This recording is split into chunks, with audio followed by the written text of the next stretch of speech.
Eu sinto que eu estou vivendo uma situação extremamente inusitada, apesar de não lidar diretamente com casos confirmados com Covid, a gente está sempre em alerta, porque a qualquer momento pode chegar um paciente que você pode ser contaminado por ele, um atendimento simples, que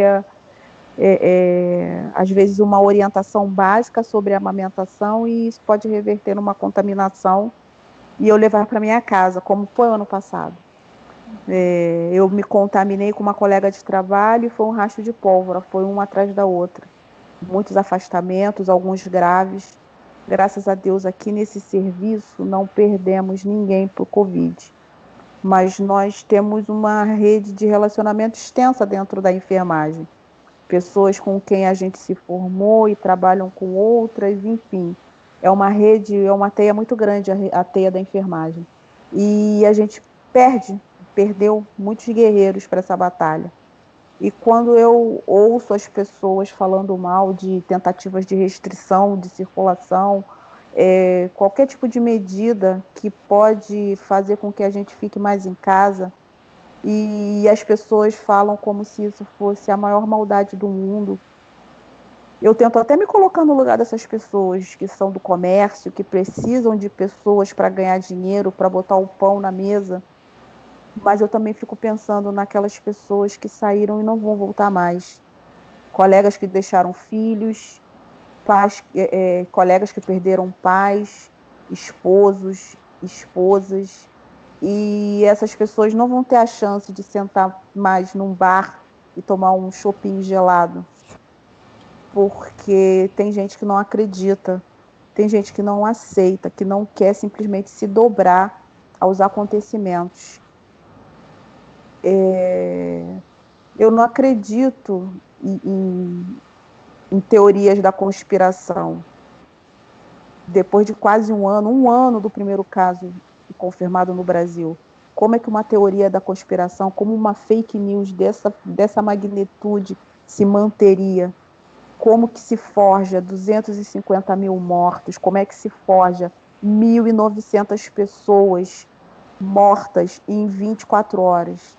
Então, por mais que eu não queira ceder à raiva, porque no final é isso que fica, quando uma pessoa que diz que é mentira isso tudo, invenção da imprensa, vocês estão de mimimi, vocês são frouxos. Quando a gente ouve isso, é um tapa muito grande na cara da gente, sim. Muito mais quando vem de pessoas que estão na posição de liderança e não querem liderar, porque não é política. Não falo isso por conta da política. Eu sou muito triste com a política, na verdade. Mas num momento como esse, não importa partido, importa ação. E a gente não vê a ação acontecendo. A gente vê a solidariedade de alguns que fazem vaquinha, cesta básica. E a gente tenta de alguma forma ajudar com que a gente pode ajudar, a gente segue trabalhando, a gente segue se cuidando, mas a sensação que eu tenho é que está caindo numa espiral, num poço que o fundo não chega nunca. Eu, sinceramente, eu não gosto de... Eu já tenho essa tendência de ser meio derrotista, meio pessimista. Eu luto muito contra ela, apesar de ser uma pessoa que gosta muito de rir, de brincar, de dar gargalhada. Eu não vejo luz no fim do túnel. Hoje, sábado, dia 6 de março de 2021, eu estou muito desesperançosa, estou com muito medo do que vão ser os próximos meses na vida de todos nós. Olha, Elaine, eu fico assim impactada com você ainda tá interessada em entender um pouco mais da sua saúde mental, da sua saúde emocional e de você presentear mesmo essa aula com esse depoimento e ainda autorizar que ele vá para a rede social.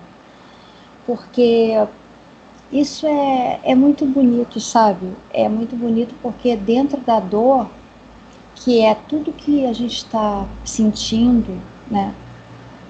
Como sociedade, de perder, chorar os seus mortos, Porque de alguma maneira, mesmo que você não tenha um morto diretamente relacionado a você, na sua cadeia familiar, de alguma maneira, você também faz parte daquela vida que se perdeu. Porque se a gente está no meio tão próximo de uma sociedade que se diz tão empática e tão cheia de valores e cobranças, profissionais como você, e eu atendo várias pessoas da área de saúde, dão pra gente, você pode até não sentir que tem luz no final do túnel, mas para mim que estou te ouvindo agora, cara, existe luz no final do túnel, existe você, entendeu? Existe vocês, existem vários exemplos de pessoas que não estão se deixando, não é nem derrotar, é abater, porque a gente sabe o quanto é ruim essa sensação de enxugar gelo, né? Nas nossas vidas, assim, de uma forma geral, quando a gente tem alguma situação impiedosa, de difícil resolução, a gente sabe o quanto é ruim enxugar gelo. Agora, nesse caso de uma batalha invisível e com o suporte que a gente tem social, a gente fica pensando assim, e as pessoas que estão inviabilizadas, né? Inviabilizadas e invisibilizadas, né? São inviabilizadas porque não conseguem ter sequer dinheiro para comprar pão, quanto mais a máscara. E invisibilizadas porque muitas vezes nem têm acesso à informação. Falta muita informação, sim, para algumas pessoas. Muitas pessoas, na verdade. Mas Mas tem muita gente com a mais. informação mancando, né? E não quer Eu também aceitar. sinto assim. Não é que ela tem a informação, ela tem. É o que a gente fala muito em amamentação. A mulher decide se ela vai amamentar ou não. A decisão é sempre dela. Mas ela tem que ter as informações de qualidade para decidir aquilo que é o melhor. Se ela vai dar mamadeira, se ela vai dar o peito. A gente, como profissional da área, tem que ter as fontes corretas, as fontes de estudo corretas para deixar essa mulher em segurança, essa família em segurança, na verdade, para ela decidir se a amamentação é viável ou não. Mas o que eu percebo em relação ao coronavírus é que as pessoas têm a informação, mas não esmiuçam. Mesmo que a dúvida, eu acho que a dúvida é até legítima, se não é a sua área de conhecimento. Será que aquela ponte, eu não sei nada de engenharia, será que essa ponte ela é segura? Mas eu posso falar com quem entende, com quem constrói, com quem sabe, e dali tomar a minha decisão se eu vou atravessar essa ponte ou não, se eu vou tomar outro caminho ou não. Agora, o pior do caso do coronavírus é que o prejuízo não é só meu, se eu decidir não aceitar aquelas orientações. Eu vou estar prejudicando uma série de pessoas. Não foram poucos os relatos de foi só uma festa familiar de 20 pessoas e um monte de gente da festa ficou doente. Não, pipocaram várias histórias dessa. E mesmo assim as pessoas não querem abrir mão da sua própria vida, das suas próprias vontades. Eu adoro roda de samba, adoro. Aqui na Tijuca, aqui no Rio, na Tijuca, tem um lugar chamado Clube Renascença. É um lugar maravilhoso, cheio de ancestralidade. Frequento com meus amigos, com meu marido. Eu nunca mais fui. Porque não dá para ir. Eu iria a um casamento amanhã. E aí, durante a semana, eu fui convidada, eu estava muito feliz, porque essa noiva, ela é minha colega de trabalho, é uma moça que chegou aqui como residente de enfermagem, e hoje ela é funcionária, ela é minha colega, e eu tenho muita admiração por ela, eu gosto dela demais, eu chamo ela de fadinha sensata, porque é uma pessoa, não é uma pessoa, é um anjo de menina. E desde o ano passado ela está tentando ter uma cerimônia de casamento, e ela não consegue. E no sábado, na sexta, quinta-feira, ela mandou uma mensagem pelo WhatsApp dizendo que infelizmente teria que... Já tá me dando até vontade de chorar. Que infelizmente ia ter que adiar. E aí você pensa, poxa, mas é uma festa, tem que adiar mesmo. Ela entende, eu entendo, todo mundo entende. Mas ela merecia ter o dia dela, ela merece ter o dia dela. Ela está planejando junto com o noivo há tanto tempo. E essa doença está negando a ela. Ela pedindo desculpas pelas pessoas que trocaram plantão, que comprou roupa, mas que infelizmente eles vão ter que adiar, ou se eles vão cancelar de vez, eles não sabem. E ela, no meio da mensagem, começou a chorar e eu chorei junto com ela. Mandei uma mensagem dizendo que eu sentia muito.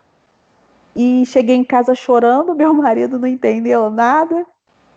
Mas é uma dor, né? Você simplesmente não pode viver agora o que você gostaria, você está impedido. E às vezes é muito difícil você aceitar. A casa de festa fechou mesmo, por conta das restrições, está proibido. Mas a tristeza da Luciana me tocou fundo e me fez chorar não só pelo adiamento, não só, não vai ter a festa, não é a festa pela festa, é o sentido de perda. Então, eu acabei ficando triste não por conta do adiamento em si, mas por tudo isso. É como se tivesse aberto uma comporta e eu me permiti ficar triste e chorar por conta desse adiamento.